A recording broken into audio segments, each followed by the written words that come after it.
I think what interested me most in studying abroad was I think that sort of traditional college experience. I was originally a student at UW Seattle, and so Seattle is a very unique campus in that there's a little bit more like traditional students there, like students who are kind of coming right out of high school, a little bit younger audiences, right? And so study abroad was just something that they really pushed heavily in early on within my freshman year. In the dorm that I lived in, we had people constantly coming in and sort of giving presentations like from their own offices, and it just seemed like a kind of like a once in a lifetime opportunity. It was sort of, I think, was exactly one of their selling points. And so I just sort of realized that it was actually pretty possible as I slowly went through the processes, like, doing the application, finding those references, and then meeting with like a financial aid advisor. It just kind of seemed really plausible for the first time. So yeah, I was really interested just because pretty heavy advertising, I guess. But yeah, that's sort of what sparked the interest in studying abroad. I was really fond. I had really an inkling for traveling internationally. And I say that because I was very fortunate to have lived abroad when I was in like middle school and part of high school. And I was just dying to go abroad again in my life. and I, I'm a first generation student, and I kind of transferred schools and just didn't really know what I wanted to study. My grades weren't good. And then when I came to UW Tacoma, I was like, I want to make the absolute most of my undergraduate experience, and I want to really do good and be here for a reason. And so I started thinking about extracurricular opportunities, and I was talking to my cousin, who's the first and only person in our family to get a PhD. And she was like, Autumn, you need to study abroad. If there's one thing I'm going to tell you to do, it's study abroad while you're an undergrad. And I said, okay, I'm going to make this happen. So I tracked the program opportunities like every day until they were announced, and landed on South Africa after having been there one time and was just dying to go back. I just loved it there. Yeah, I guess I was like Angel, I was just kind of looking to make the most of my undergrad opportunities and to just get out there into the world and do some learning in a totally different country, a totally different context. Um, so I had never thought about going and studying abroad. Like it wasn't something I sought out. I was in global honors, and so I mean there was so many of my peers that had already studied abroad, whether through school or even personal. I mean, one of my classmates, I mean, she spent her childhood, traveling, around to all the different countries with her parents. And so it's being part of Global Honors and then hearing all the stories. And then, um, then there was the opportunity to apply for the Rome, Italy program. Um, and I mean, I was scared. I was really afraid. And, but I didn't want to regret not applying, right? I didn't want to have that regret, especially because I'm an older student. It just seemed like this would probably be my only chance. I largely chose a program. I first looked at the different lengths of the program. This was my like one of my first times sort of traveling internationally, and honestly just traveling in general. Growing up, my family and I, we didn't really take vacations or, you know, really travel a whole lot in general. So for me, I knew since this was going to be my first time traveling on my own, I didn't necessarily want a very long program. So I looked at programs that were maybe like a month or so. And I was able to find a handful of programs that were like summer A or B term. And I ultimately decided to go with India because I felt like it would be the most fulfilling program for me personally. Each of the programs, while they offered a really unique perspective of each country, I I didn't really see myself really gaining anything like super personal. And for me, especially being Indian American, it was a really big deal that I, in some sense, get to travel to India at some point, because so much of my life in the US has been confusing, and there's so many aspects of what it means to be Indian that I just simply don't understand. And so I was hoping with a program that even just being in a country where people look like me for once, it would be, I don't know, I guess I thought it'd be fulfilling, or I'd feel whole or complete. Ultimately, in the end, it was very different, but that was how I chose a program ultimately, was looking at the length and then looking at what I could gain, not only intellectually or experience wise, but just personally as well. I mentioned this earlier. I really wanted to go to South Africa. I looked at all kinds of even like third-party programs, just going there just to see how I could make it happen. And it was that same year that for the first time ever, some UWT professors were leading a program to South Africa. So it worked out so well.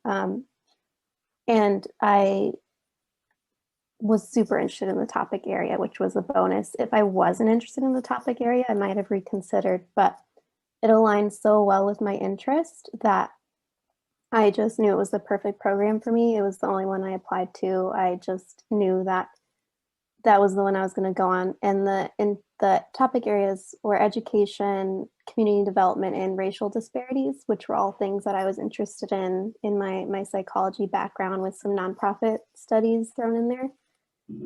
So I just thought it was the most perfect opportunity. I attended so many info sessions about scholarships, about Study Abroad 101. I emailed the professors probably more than I should have, just trying to get meetings with them and just to see what they were looking for in applicants. And I met them at the Study Abroad Fair. They totally knew who I was by the time I turned in my application. So another thing that was really key as well is that the program was not super long. It was 3 weeks in early fall, because I didn't want to be gone a whole quarter. And as you know, the price goes up the longer you're gone. So the cost of it, the time that I was gone, it was in between summer and fall quarter, so I could still take my summer classes to be on track for graduation while earning some more credits in between. It was just the most perfect fit in so many ways, and it just came together so amazingly. I couldn't have planned it better, and I just have nothing but amazing things to say about my study abroad. So, like I mentioned, I didn't go searching for study abroad programs, but it was in one of the global honors classes. We were all told about the Rome, Italy program that was through UW Seattle. I think it's OMAD, that department. And so any global honors students that wanted to apply could apply and have to write a personal statement. And so I did, so I drafted it. And I was really interested in it because it was only 10 days. So it wasn't going to be too much time away from my children. And the program costs only $500. So, I mean, I still had to pay for my passport and some other things, but it made sense to at least try. And again, like, I really did not want to regret not trying, because I didn't want, like, the next year or even the next, couple weeks, like, regret not trying. So yeah, that's why I chose what I chose. I think for me, the most beneficial aspect of studying abroad, or of just traveling too, I think was gaining this firsthand experience of a place that I've always heard about and always wondered about, but never really got a very clear answer. I distinctly remember before I went to India, I did some Googling. I looked at, these travel blogs, and I remember how overwhelmingly negative many of those blogs were. They were very much warning travelers about India, about what was wrong with India, about what was wrong with its streets, its people, its food. And I remember, I think, being just taken back by all those comments, because I guess growing up here in the US, that in and of itself was how I was always seen too. I was always kind of seen as, I guess, what was wrong instead of what was right, and so studying abroad and being able to experience India firsthand, I think has given me the power to speak on, I think, what is beautiful about that country and what is so wonderful. And then also speaking about the very complex interactions that have created the India that it is now. Especially especially in the years after the British, which is very much a such a deep historical thing that we really don't talk about it. We really don't get educated. So at least in my preliminary education before university, British colonization was never really talked about, or was never really studied. And so once again, seeing firsthand the impact that time has had in a country that, quite frankly, is still recovering. I don't know. It's just so ultimately, I think just the most beneficial part was being able to speak about India with this firsthand experience, not having to sort of rely on, I guess, maybe others, maybe what I personally saw were the very clouded judgments of a nation that they didn't really seek to understand.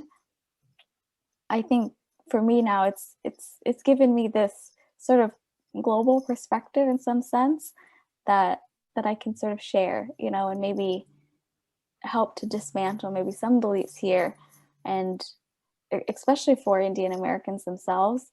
It's, in a time right now when we're looking at hate, even just hate among Asian Americans, sort of, I guess, for the first time, maybe even being noticed. There's been a lot of talk of it on the rise, but for my family and I, that hate has always been there. It's always been present. It's never left, right? Or it's never suddenly appeared. And I don't know, I guess just learning firsthand those very complex interactions that have shaped an entire nation, and even being able to speak just a little bit about it, I think it's really powerful. I think, just the knowledge that I gained there. Our study abroad happened, it was during spring break, and it was also during Passover.